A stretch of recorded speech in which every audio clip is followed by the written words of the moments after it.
So we're out test driving a Jaguar today. What am I doing? Working on all these European things. This vehicle had a transmission replaced in it, and now it's got a nasty vibration. You can see we're only doing about 35 miles an hour, and I feel vibration all over this car. It's hard to see. Maybe if I put you on the steering wheel, yeah, that thing's vibing all over the place. As soon as we get under 30, it goes away. When we get above 30, the frequency changes and it's less pronounced, but it's still actually quite violent. We have enough of a vibration here that it actually warrants a safety concern, because if this is a rotating object like a drive shaft or a CV half shaft or something, that means it's very, very, very far out of balance for some reason. So I'm just trying to figure out what is causing this so I can let the guy know. He owns a shop and does a lot of work, but they can't seem to figure out like what is causing this one. So I'm gonna diagnose this. We're gonna diagnose this for the fella, and then kind of go from there. Let's see. Yeah, right here at 30, I feel it coming in. You guys might be able to hear this, but yeah, this thing's vibing all over the place. Braking does not really have an effect on it, and accelerating does not have an effect on it. So let's get it on the lift and see if we can't get these wheels turning without having the ground in the way. And then we're gonna look and see what's causing this vibe. So stay tuned. This is gonna be a short video, but it's gonna be a very good diagnostic drivetrain type of deal. Video, segment, program. Hey, what you doing? You were pulling out, weren't you? No? Oh, okay. Just moving this so you can get the Monte Carlo out. Cool. Can I get the rack? Is it clear? Huh? Can I get the rack in there? Are you done in there? Yeah, you're good. All right, well, let me get this one on the rack then. Cool. Yeah, that's where we want to be. You drive me up? I think I'm looking good.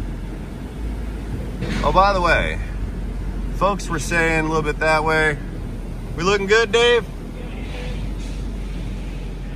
There we go. Folks were saying I need to put a mirror up over there. Yeah, I'd say park me. I'll park myself right there. There we go. All right, so this thing's got a vibration, 30 miles an hour. It's actually pretty violent. Feels like a drive shaft. So what I think we need to do is we're gonna pick the rack up, get the wheels off the ground.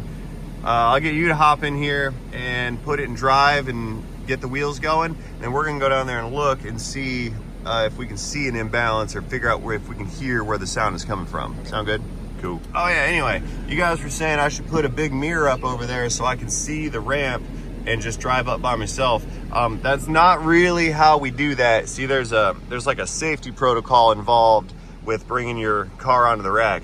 And it's not just not driving off the ramp, it's looking for ground clearance below it, any obstructions and things of that nature. So when you're entering or exiting a piece of equipment, it's best to have two sets of eyes on it, not just one.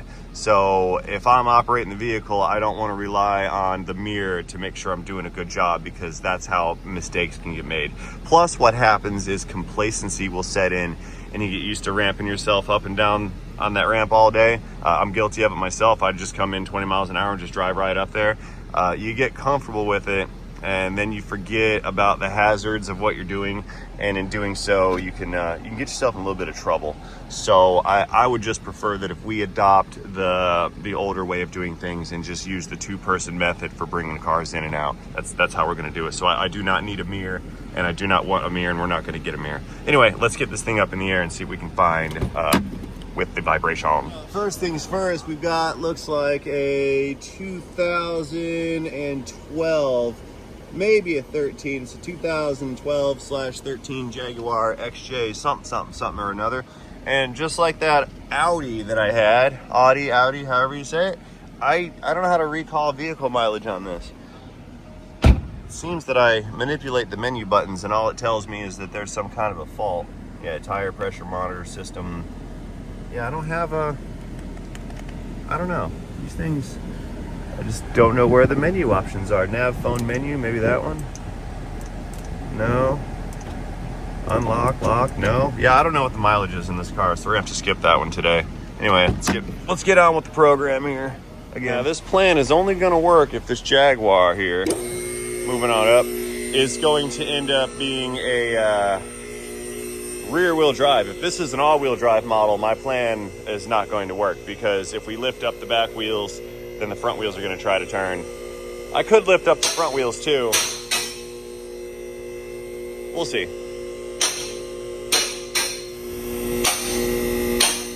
Okay, that should be sufficient for right now. So what we're gonna have to do is get some air. I need the air hose here. These jacks, the trolley jacks in here, are air over hydraulics. So we have to have an air pump here to run the jacks. But first, let's check for all-wheel drive status. And I do not see a CV axle in here. Got a new starter. Got a plastic transmission pan again. Must be a European thing. Yeah, so it's only rear wheel drive, not all wheel drive. So we're gonna use these air over hydraulic jacks. There's a hydraulic ram in there that operates the scissor lift. And a little air pump here is where we get our power from. So we're gonna plug this guy in. There we go. As far out as we can get it for the best possible and most stable footprint. And then we push up. Rapid fire.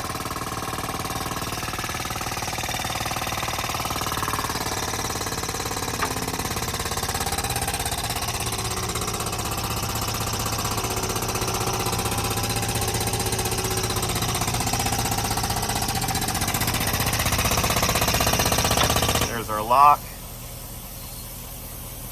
We're down on the lock now. All right, let's get this in gear. Hey, Cass, can you climb up in there? Here, grab that ladder. I'll let this down a little bit for you.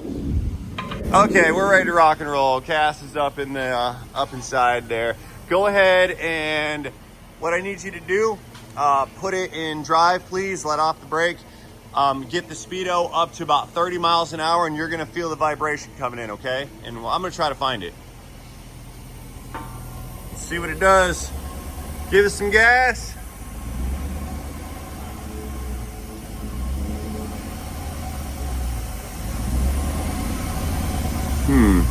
Is traction control not letting you do it? You getting track lights on the dash? Track control, ABS? Yeah. Hit the brakes. See if there's a button to disable traction control over there by your shifter knob. Yeah, it looks like right here. That is problem. I think Yeah, I'm coming up. The light's off. I know, that's because you're not moving, but did you disable it? You turn it off? I think so. Should All be right, off. yeah, let's try it again. Give it some gas. Yeah, it's off now. All right, slow it down. Let me climb down real quick. I'm way up high. All right, stop real fast. Let me climb down. I don't want you revving while I'm standing on top of a ladder. It's not safe. I got you. See, I'm doing dangerous things carefully. That's my idea of safety. Got to be careful with it. Okay, begin testing protocol. Speed it up, 30 miles per hour, 35-ish. There it goes.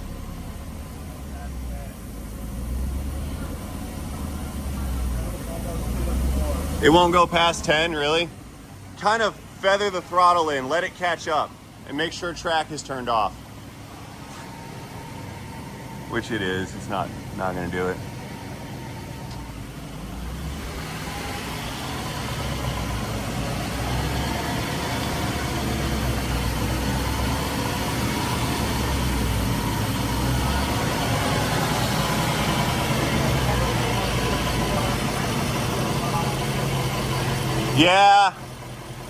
Yeah, ABS is not okay. All right, I have an idea. Hit the brakes real quick, put it in park. The computer is upset because the rear wheels are spinning and the fronts are not. So I'm wondering if I can just tell it that the rears are no longer spinning. Yeah, that looks like a lot of work. Unplug the ABS sensors. It's got a leak in the strut. Yeah, I can't get to those sensors though. Let's go over here. Yeah, I don't know where the plugs are. That's not gonna work. Hey, just try it at 10. Spin it up.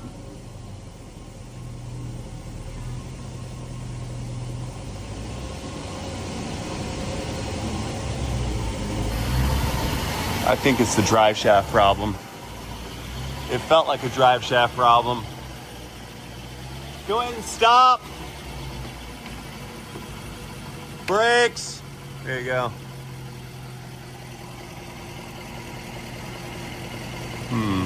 Those bolts don't look very tight to me. Oh, there's a tear. Got it, there's a tear in that rag gear joint thing. See that joint? That's it. Needs a new joint. Hey, yeah, try it in reverse. Put it in reverse and see if it'll do it. Yeah, that joint's tore up. Bad. Yep.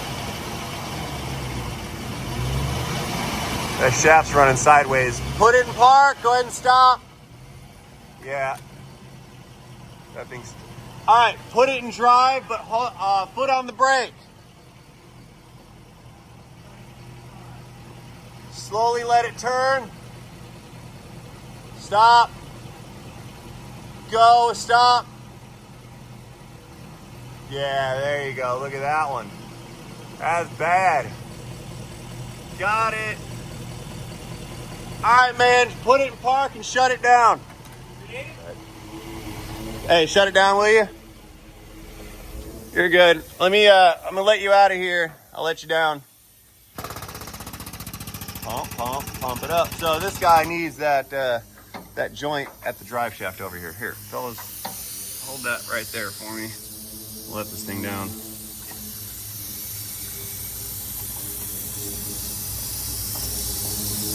There we go.